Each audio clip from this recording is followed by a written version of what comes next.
Bueno, les contaba yo que antes existía la teoría de la neuroespecificidad. Cuida mucho tus neuronas, no se regeneran, no hacen mitosis.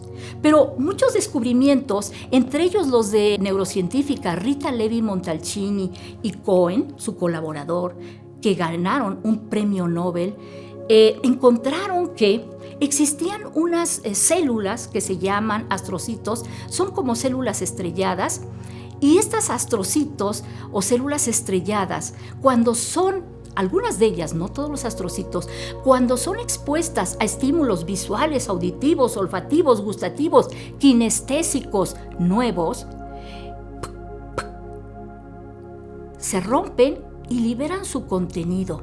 Rita Levi Montalcini le llamó factor de crecimiento neuronal, que resultó ser el abono para las neuronas, una sustancia que programaba las neuronas para la supervivencia y además permitía que las neuronas hicieran más interconexiones dendríticas. Ese es un gran descubrimiento. Posteriormente ya no se llamaron factor de crecimiento neuronal, sino neurotrofinas.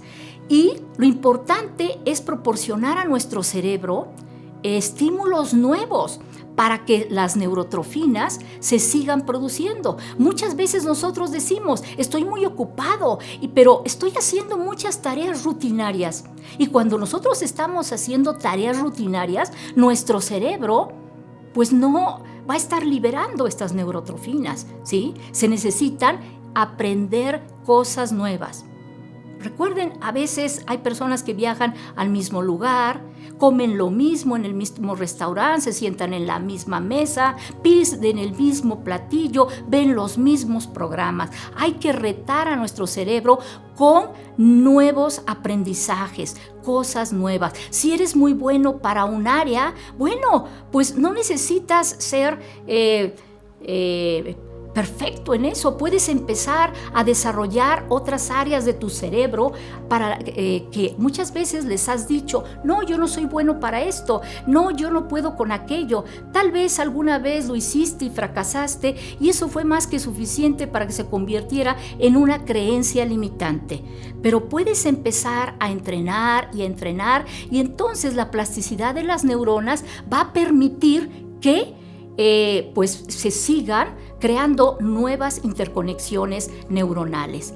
Otra cosa que existe en las neuronas, ¿verdad? Además, es que estas son estimuladas por un ambiente enriquecido. Hace ya muchos años que Mark Rosenweig, de la Universidad de Berkeley, estaba trabajando con unas ratitas, estaba trabajando con unos roedores, ¿sí? Y se dio cuenta que algunos de sus roedores pues recorrían los laberintos mucho más rápido que otros y que tenían más facilidad de aprender. Cuando las sacrificaron y vieron lo que había en su cerebro, se dieron cuenta que las que aprendían más rápido tenían una sustancia que se llamaba acetilcolina, que es importante para la consolidación del aprendizaje. Y él se preguntó que si estos cambios tempranos, ¿verdad?, en el contexto, podrían modificar la estructura anatómica y química fisiológica de las neuronas. Así que puso a ratitas hermanas con la misma carga genética, muchas ratitas las puso en dos ambientes. A unas las puso en jaulitas que tenían su aserrín, su agua y sus croquetitas, y paren de contar, y a otras las puso en un ambiente enriquecido, en donde además de tener esto, tenían túneles, puentecitos, rueditas, campanitas, espejitos, y dejaron que crecieran en ellas, se llegaran a la edad adulta, ¿sí? Y posteriormente se dieron cuenta que las que habían estado en el ambiente enriquecido también habían aprendido más rápido a recorrer los laberintos. Cuando las sacrificaron, se dieron cuenta de un cambio muy importante. Habían encontrado que las neuronas habían aumentado de tamaño, es decir, eran más grandes, un 15% más grandes en los ratoncitos del ambiente enriquecido, y no solamente eran más grandes las neuronas, el cuerpo era más grande, había un 30% más de proteínas en el cerebro, había aumentado el grosor de la corteza cerebral. Nuestra corteza cerebral, la verdad, tiene un grosor, ¿verdad?, de unos 3 milímetros, 2, 3 a 5 milímetros. Aquí sería la parte externa donde se encuentra la corteza cerebral y están los cuerpos de las neuronas. Ahí se almacena, ahí está nuestra memoria, nuestros recuerdos, quiénes somos. Y en estos ratoncitos se encontraron que la corteza neuronal había aumentado de tamaño, es decir, de 3 milímetros había llegado a aumentar hasta 5 milímetros. Entonces, ¿qué es lo que encontraron? Cambios anatómicos y fisiológicos que nos mostraron que sí, cuando se pone a los cerebros de animalitos en un ambiente enriquecido, es mucho más probable que haya cambios permanentes, estructurales y fisiológicos que potencien el aprendizaje. Y si esto ocurre en roedores, bueno, esto puede ocurrir con mucho mayor intensidad en los seres humanos que tenemos un desarrollo cerebral mucho más grande. Esa es una gran noticia.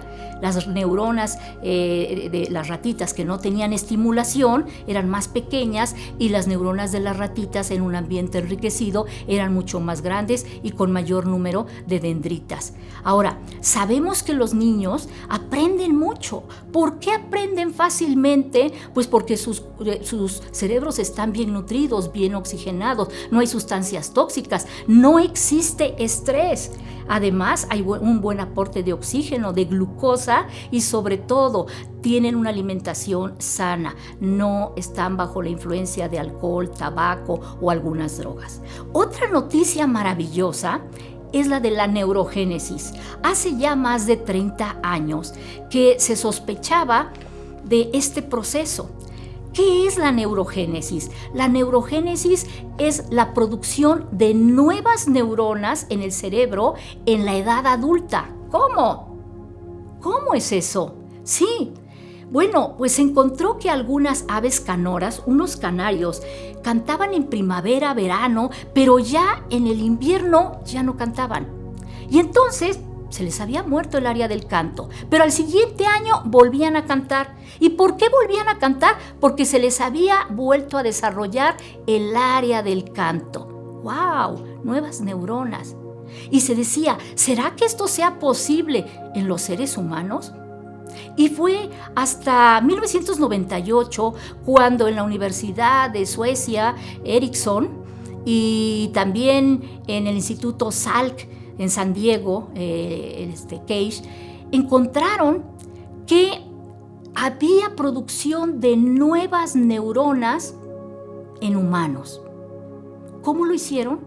Tiñendo, encontraron una sustancia que tenía las neuronas viejas. Y después de mucho tiempo se dieron cuenta que la formación, que las nuevas neuronas tenían otro color y encontraron que sí se formaban nuevas neuronas. Encontraron un área que se llama el hipocampo. El hipocampo está en una parte del cerebro, ¿verdad? Que está detrás del lóbulo temporal.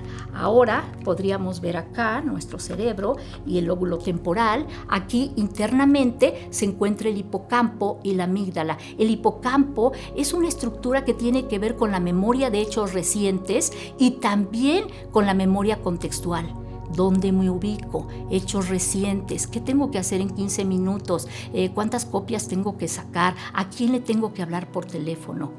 Y esa memoria de hechos recientes tiene ahí, en esa parte, en el hipocampo, existen células madre.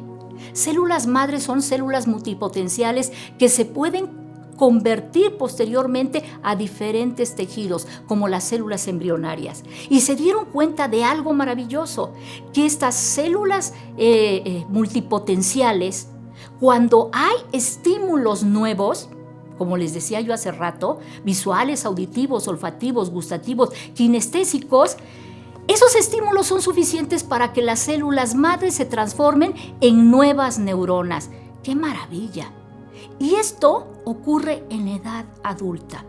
Claro, es necesario que nuestro cerebro se encuentre en buenas condiciones. Hace ya también muchos años que empezó una investigación que continúa con unas monjas de Mankato, Minnesota, unas monjas que pertenecen a una orden de hermanas educadoras de Notre Dame y que participan en un programa de donación de cerebros más grande en el mundo. Cuando ellas fallecen, donan sus cerebros y se estudian para la ciencia.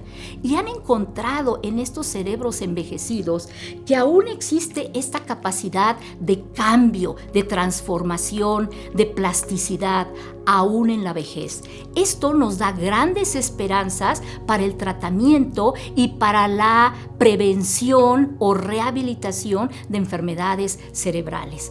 Y entonces, haciendo un pequeño resumen, hay factores que ayudan a la neuroplasticidad. Una, ya hemos hablado, la regeneración axónica o dendrítica, la colateralización, el haber producido más neuronas de las que se necesitaban en el cerebro, que las neuronas se adaptan a esas neuronas que quedaron, ¿verdad? Y también existe otro proceso, es el proceso que se llama desenmascaramiento. Bueno, imaginemos nosotros que tengo a un grupo de neuronas, ¿verdad? Tengo un grupo de neuronas que están ahí trabajando, pero hay una neurona que resulta que es, o un grupo de neuronas que son como las líderes, como las que sobresalen y las que están trabajando a su máxima potencia, mientras que las otras pues no están sobresaliendo, están ahí pero no están trabajando del todo. Y pongamos que ese grupo de neuronas sobresalientes que estaban ahí se lesionan, se mueren. Y entonces, ¿qué ocurre? Que esas neuronas que quedaron, ¿sí?, ahora se desenmascaran y empiezan a funcionar con mucho más eficiencia, tal y como lo habían hecho las neuronas que se lesionaron. Este desenmascaramiento es maravilloso, ¿verdad? Y además otra cosa, dentro de esta plasticidad neuronal, sabemos que a veces un área de nuestro cerebro se daña, pero a veces cuando el área no es tan grande, no fue tanto tiempo el daño, existe la posibilidad de que una área que tenía una función diferente asuma la función del área lesionada. Es decir, curiosamente, a lo mejor un área que era motora empieza a funcionar como sensitiva, o una sensitiva empieza a actuar como una motora. Es decir, a veces hay algún área que se dañó, pero en alguna otra parte del cerebro aparecen áreas, ¿verdad?, que lo pueden suplir. Ahora, con el tiempo, la acción protectora de nuestro cerebro va disminuyendo, sobre todo si está expuesto a algunas drogas, ¿sí?, y alcohol, al envejecimiento. También existe algo que se llama acolchonamiento mental. Si tú utilizas tu cerebro de una manera que lo estimulas y estimulas diferentes áreas, no solamente te dedicas a estimular una sola área, lo artístico, lo musical, lo científico, lo lingüístico y diferentes áreas. Estas hacen una gran cantidad de interconexiones, más y más y más. Y entonces tienes un acolchamiento mental. ¿Qué significa el acolchamiento mental? Que entre más tienes, más te permites perder. Es decir, no importa que se te mueran algunas neuronas, tienes muchas otras de reserva.